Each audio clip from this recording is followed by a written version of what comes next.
Edgar Allan Poe. Complete poems. Well, let me talk a little bit about Edgar Allan Poe. It's very important to me that all the content that I present on my channel is always content that Bird's videos, and it's all creativity. She uses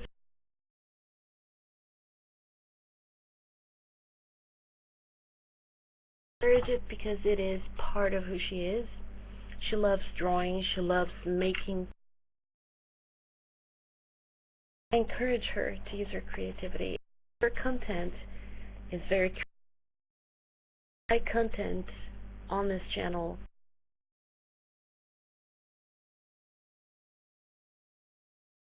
Things that I have done, there's a lot of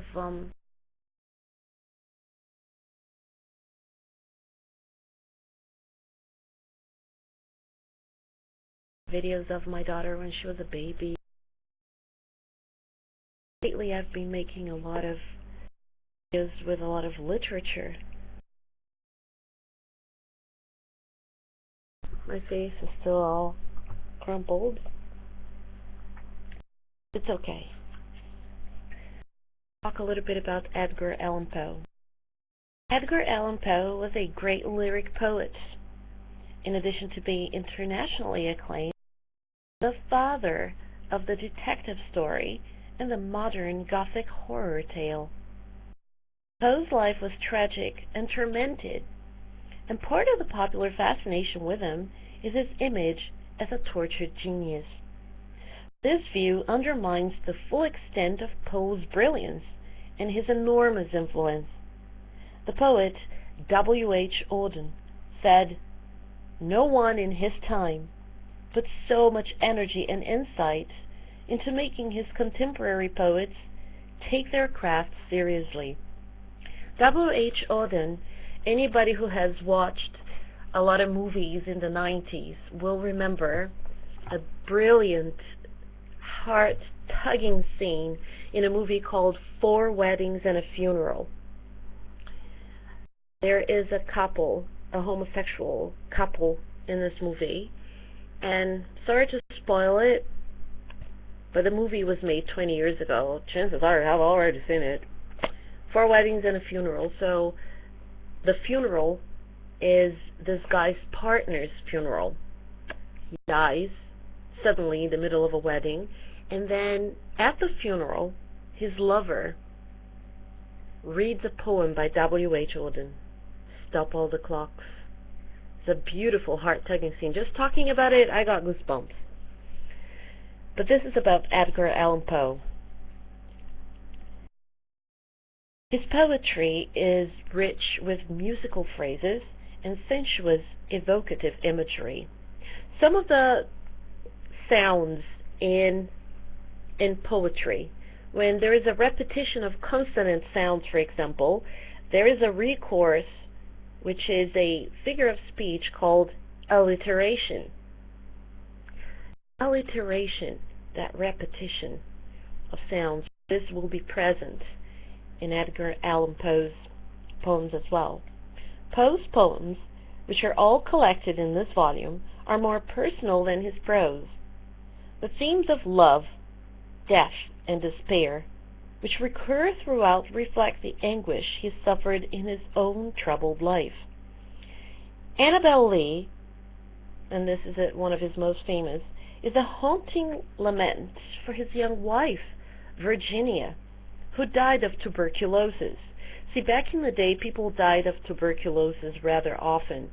This disease has been eradicated, which is one of the reasons why I find it extremely insulting and discriminatory that here in Norway, when somebody comes from Brazil, I'm not going to talk about other countries, but I'm pretty sure if you come from countries in Africa, or if you come from Brazil, for sure, I know for sure you have to be tested for tuberculosis.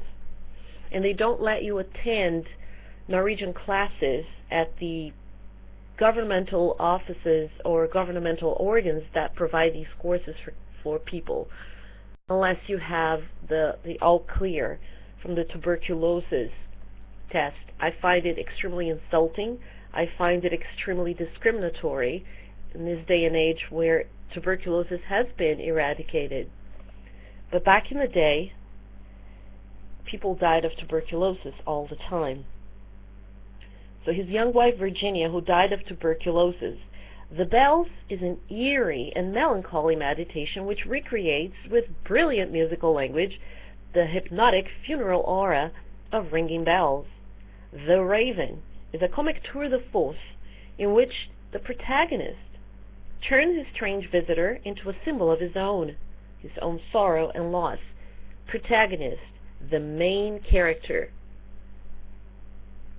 This collection makes clear why Poe's best poems remain among the most popular and technically accomplished in the English language. I'd like to teach you, whoever you are, who is watching this.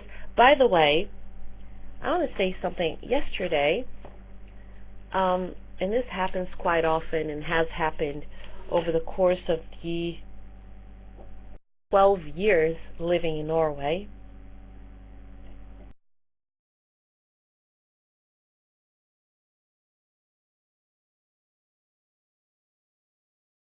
I'll explain what happened. Talking to somebody, Norwegian, and this person said to me,